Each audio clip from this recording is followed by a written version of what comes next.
Hello everyone, welcome to a new process video. As you can see, I've got some interesting things happening here, hopefully.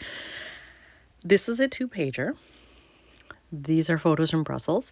This one also has a flip out, so it's a lot of photos that I want to use there. Really, I only have 3 pockets though to fill on this, which isn't too bad. The bigger challenge is over here. As you can see, I have a little note here that says, make with fuse. 4x12, 4x12, fold out. So this photo, there was an option to print as 8x12 instead of 8x10. And so I thought, well, that's interesting because I'm going to do a 6x12 album. I'll print at 8x12. So in order to get it to fit in the album, however, though, I can't go bigger really, than maybe 7x12 if you count in the little extra because it's a 6x12 album. And when it's an 8x12 photo, that doesn't work. So I'm going to have to cut it. What I've decided to do is take a 9x12 page protector. So I bought a package of these, and I'm going to basically in half go 4 and 4, and then I will cut off the extra that I don't need and seal it with my fuse tool. So I'm going to be using it in multiple ways because I have to make the center section, and then I also have to make a side section and cut off what's left. So this could go well or it could go badly. But that's part of why I have a whole package of these, so that if I screw it up the first time, hopefully I'll learn from my mistakes and I'll know how to fix it. So the picture you saw before is what's on the front side. So that shows you what's on the other side of this layout, which I haven't done yet. On this side, I've already cut my photo. So it's ready to go in there. I just have to make the fuse marks, and my tool is heating up, but it's not ready yet. So it's over here. I have to give it a good 15 to 20 minutes, and I'm not there yet. So I'm going to work on some other things while I wait to do that. So I am going to just kind of move that to the side, and I will focus on this section. So I need 1, 2, 3 cards plus some embellishments. So the first thing I'm going to do is grab out my 3x4 cards from the bin, everything I had thrown in there, and see, is there anything in there that will work with these fancy buildings. Because I have a lot of neutral things happening here, I have a lot of gray, I have a lot of black, and then sort of a light blue gray, really close to gray anyway. Because I have all of those happening, these were the cards I picked out that I had in the bin. So clearly this is mostly for journaling. I could dress it up with something though. Same here, I could journal, or I could just do an embellishment here or something. And then this one I could basically put in as is. I might actually, if I use it, do some gold splattering just to bring that in, because there's lots of gold happening here on these fancy buildings. But I'm not sure that I that I like this because it's, what's the right word? It's not very refined. Not that it has to be, but when you look at these buildings, it's very old world Europe, and so I just don't know that I want to use this on here, but I'm going to keep it for now. I'm also going to go into just my regular travel stash of cards and see if there's something that perhaps I might like better. When I went into my regular travel stuff, I found a couple more cards. I actually didn't pick out any more black and white or gray ones because when I was looking at this, I realized I have red and green here, red and green here, red and green here. What could I do with that? And I decided that for these particular photos, I would rather have the red. I just think that it would jump out more than the green. So I thought, well, what do I have that's red? I picked out these two. I like this one because it's a very bold graphic type of card. It will definitely get your attention and you will see that red.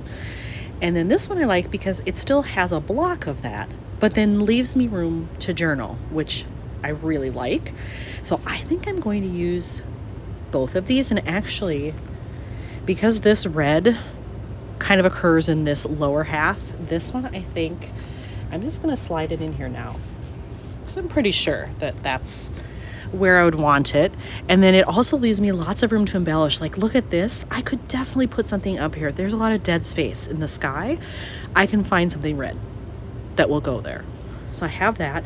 This one I think I might do here because when you're looking at this, when you turn the page and look at the layout, this is what you're going to see on top because of the fold. And I kind of dig that you would see that bright rolled red kind of in your face right away, and you'll know there's going to be some color in there. So for this bottom pocket that's on the inside, I think I'm going to use this one because I noticed this has cursive writing here, as does this. So they both have cursive or handwriting mixed in with a bold, more regular font style, and I like that. And again, I can add a red embellishment of some type, so I have to get out my package of ephemera stuff to see, do I have something in there already that I pulled that will work, or am I going to have to dig for something else? I've grabbed out a few things here.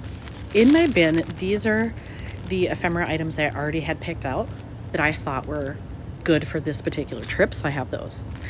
And then I also had in there, let's see if I can pull this out here. This is my bag of stuff that is historical in nature. That's why it says this. So it has kind of, phrases that speak to old buildings, ancient times, things like that, historical sites. This is not quite the red that I would want. It's a very, very dark, like brick red burgundy almost, but maybe I would find something. I would also be willing to use the blue because of the sky, the lighter blue, not this one, but the lighter one. So I pulled them. And then I also pulled my regular travel ephemera, and this is my bag that just has all pink and red things in it. So there might be something in there as well. In this bag, I did find 3 things that are red. I have the same problem here as with the history type stuff. Like, this is too dark. It's way off from there. It doesn't look so bad here, but it's off from this. And I really want to use this, I think, as well as these. So that's not going to match. I did find these 2 things, however, that would be fine. So I could potentially sort of mix them around the fold out and on the inside. So I'm definitely going to keep those as options, but I am still going to look through here just in case. I did find a few more things, and they all happen to be circles, which is fine because if I use them, I can use them as is, or I could hang them off the edge and clip off the extra, whatever works. But this one says living in the moment. And I've got discovering new things. And then these are actually the same, but I did them in different sizes. So this is a digital file, and I created them in different sizes, punched them out, and then dropped them in. And I'm pretty sure this is a 2-inch, so this is maybe like a 1.5. So I have all of those. I think I'm just going to mix and match, and then I still might go in here and pick out something in that light blue. Well, look what I found in there. It says World Heritage Site. And I was pretty sure that this was on the list, but I thought I better look it up just to be absolutely sure. It is. It is listed as a UNESCO World Heritage Site. So that is perfect. So I'm going to work this in somewhere because that blue is pretty darn close.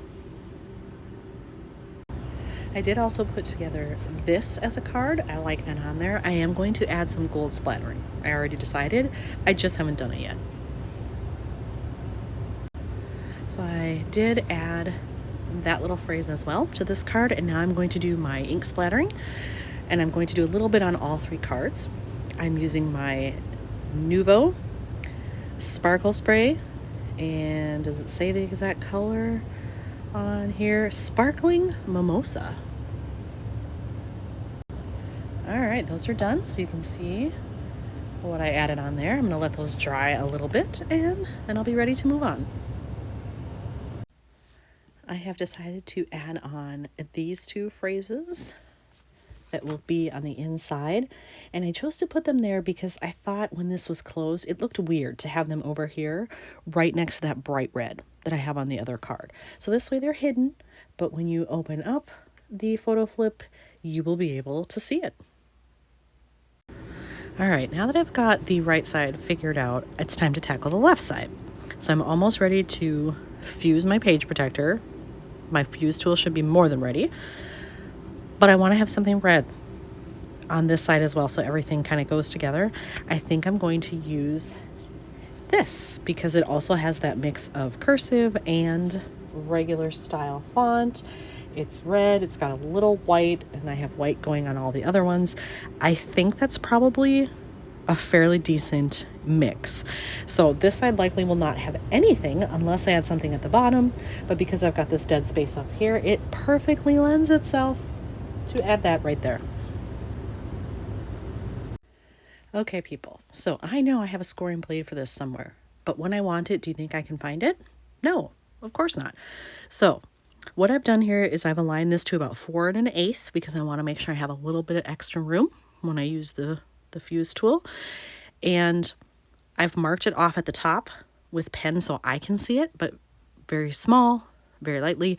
Now I'm just going to take my bone folder and run it down the line here because without that scoring blade, that makes it a little difficult. And I want to make sure that I get it right.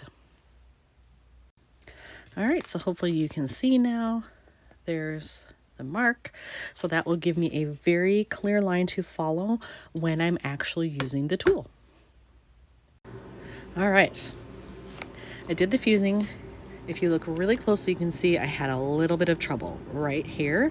The page protector slid a little bit, so it's not 100% even.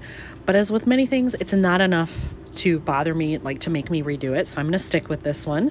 So now I just have to measure, fuse again, and then cut off what I don't need.